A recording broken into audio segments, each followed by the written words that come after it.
Hey, I'm Emily. Thanks so much for watching this video and welcome back to my channel. In today's video, I am taking you through the longest home fix-up renovation project that we have done here to date, and that is our stairwell. My husband Dan and I moved into a century heritage home and we have just been slowly fixing it up. It's got beautiful character.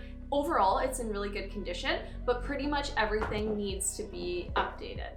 Our stairwell is honestly like the thing that made us fall in love with the house. So I knew that when we decided to fix it up, it would be a pretty big project because it includes our entryway, the entire staircase, and then a landing at the top of the stairs. So it wasn't something that we really rushed into, but I did start it back in March of 2020, and we probably finished in like August. And honestly, I'll show you at the end, there's still a few things that need to be done, but all in all, it feels complete and we're really enjoying it. So here is our entryway and stairwell when we got our house. That was back in June of 2019. So as you can see, the walls are kind of a beige color and there is a carpet on the stairs. So the carpet was not in terrible condition, but I naively ripped it up thinking this would be a short project on like maybe day one of having the house. This is the landing at the top of the stairs, and one of the first things we did was rip up this tile floor and refinish the floors. And that was pretty much it before moving in. Okay, so first things first was working on the stairs. Before this, we really didn't have any sort of knowledge, especially when it came to keeping ourselves safe during old house work, which is really important and something that we have since learned a lot about. So one of the main things that you'll see me talk about is lead paint. So I didn't know much about lead paint. I had heard of it, but I really didn't know much about it until moving into an old house. And if you live in an old house, I'm sure you know about it. And if not, hopefully you can start to learn about it. And the paint we were dealing with on our stairs was lead paint. So I'll talk about how we got rid of that paint, what we used, and what we did to make them look how they do now. So once we removed the carpet, which came up very easily with just like a crowbar, underneath was this really super furry carpet liner. I had no idea how to remove it, but I was using a spray bottle of dish soap and water just to keep the dust down, and that happened to be what took it off super easily. So I was really thankful that this was an easy part of the process. I found dish soap and water works well for a lot of things, so I like to try that first before anything else now. So underneath the carpet liner, the stairs were this kind of ugly brown, but beneath the brown, they had been painted a few other colors, and there was also stain on the stairs. So although it looks pretty close to the natural color, it's concealing a lot. So as I mentioned earlier, I needed to figure out a safe way to remove lead paint. So with a lot of research, I came across this tool, which is called the Speed Heater 1100. It's a tool out of Sweden, and what it does is it uses infrared heat to warm up the paint to remove it. So this is better than a traditional heat gun because it does not get to a temperature that would allow lead to vaporize and cause toxic fumes. I was sure to still wear a P100 mask and gloves, and we also set up a bit of like a negative air system upstairs. So that was this fan in the window that took any of the fumes outside. All in all, it was a really efficient tool, and I've used it a lot. This was the finish after we had done the speed heater on all of the stairs, and as you can see, it removed the majority of the paint, but it was difficult to get into those smaller sections. And I will also say that I have since learned that you're not supposed to scrape against the wood grain, but it definitely was easier just for the way that the tool was positioned. So you live and learn. But to get rid of the paint that was still in the corners, we used a chemical paint stripper. This one was actually a non-toxic formula. This is, again, a safer method because it doesn't create any dust like sanding would. So we did 3 passes of the paint stripper, and this was an extremely, extremely messy and sticky process. So I was really glad once we finally got it off. But after the stripping, we were safe to sand because there was absolutely no paint left on those stairs. So like you typically would, we started with a coarse grit and worked our way down to a fine grit. And the wood grain underneath was super beautiful, which we were really happy about. The risers we painted as well as the landings, and then we finished the treads with a Bona Mega product. And I really just like how it has a natural kind of not too shiny sheen. With the stairs pretty well completed, now I shifted focus to work on the walls in the space. So for the main walls of our stairwell, we decided to wallpaper, which you'll see after this first step. But for the walls kind of at the base of the stairs in the entryway and also at the top of the stairs, we wanted to paint them. So they were presently wallpapered. So that meant removing the wallpaper, repairing the plaster, priming, and painting the plaster. So I will show you all of that in the next few clips. Okay, it is day one of starting this makeover of our front entryway. Today I'm getting started on this space here, which is looking a little rough.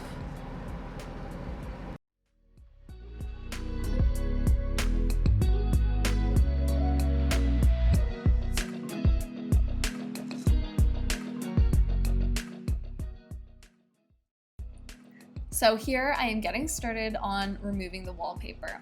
The tool that I'm using is the Wallpaper Steamer by Wagner, and based on the other products and tools that I've used, I definitely find this to be the most efficient. Saying this, if you have any suggestions, please leave them in the comments. If you have a fair bit to remove, at this point in time, this would be my top suggestion. After removing the wallpaper, we had to repair plaster cracks. So our house it's got the original plaster almost everywhere, but with that comes quite a few cracks. So the method that I use, I learned on the This Old House YouTube channel, and I've had to substitute some of the products that they use based on what's available in Canada, but so far it's worked really well. So I get started by drilling multiple holes along the crack using a drill bit that's about the same size as the end of the caulking tube. And then I fill those holes with this panel adhesive. So the idea here is that the adhesive is going to go in behind the plaster that has likely detached from the lath, and it's going to secure the plaster back to the lath. So to hold it in place, I use these plaster washers. They're available. I've only been able to find them on Amazon. But what they do is they pull the plaster back towards the lath and they hold it in place while the adhesive dries. So once the adhesive is dry, you remove those plaster washers, and then I just fill the crack using a combination of plaster and drywall compound, which is what you can see here. So once it's dry, I sand that and you're ready to paint. When you're painting untouched plaster, you're best off to use an oil-based primer. But then after that, you are good to go over top with any sort of latex paint. So this is kind of how it was looking, a lot brighter already, which is amazing. But there was a lot of mess. Like, this was a constant cleaning project.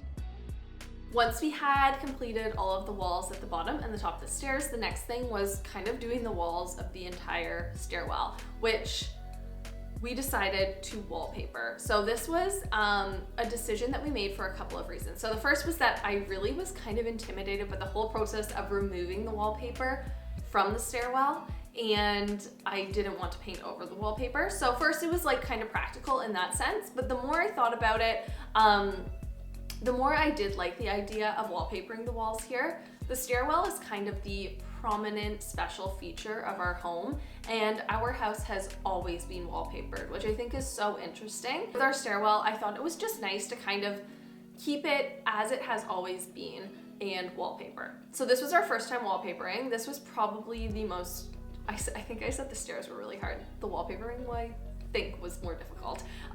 Dan and I struggled with this. It was not easy for us, but in the end, we are really happy with the outcome. Like, I don't look at any part of the stairs and think that we messed up or I wish we had known something. If you're considering wallpapering, you can do it, but yeah, it's definitely not easy. One thing that I wanted to be conscious of was that because this is kind of a special part of our house, I wanted to make sure that I chose a really timeless wallpaper and something that was very high quality so that it could be up for a long time.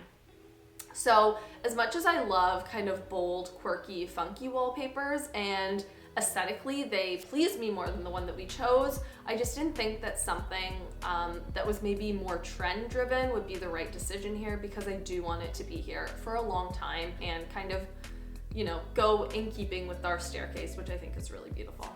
Okay, before we get started, I'm going to show you the wallpaper we selected, although I just realized it's wrapped.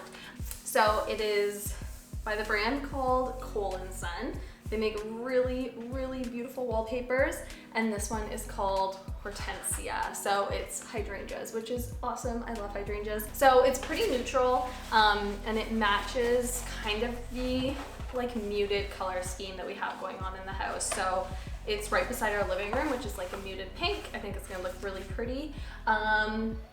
So yeah, let's get started. I'm going to go get all the supplies that I need from around the house. I've got our wallpaper paste, which I know absolutely nothing about. A big sponge. My parents told me I needed one of these, but I don't know what for. So yeah, let's go get everything.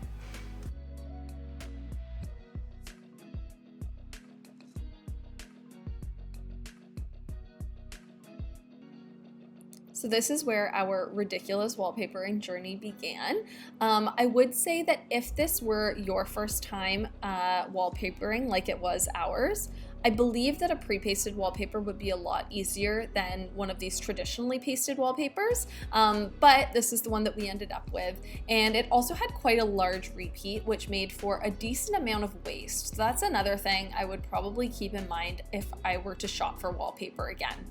But all in all, like I had mentioned, it turned out really well. By the end, we were pretty moderately confident in our skills, and it turned out well. But yeah, this was a process.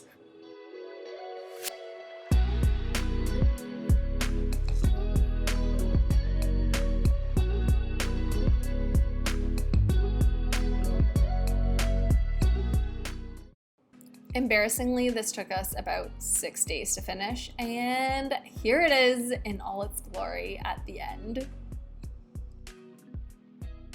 Okay, finally it was like time for the fun stuff, and that was bringing in furniture. So I kind of talked about my style on Instagram before, but I'll kind of run it down here. So when I'm doing something that's permanent, I like to be very respectful of the house, keep everything in line with the style. So I think about that with things like paint colors, the wallpaper, the changes I made to the stairs themselves.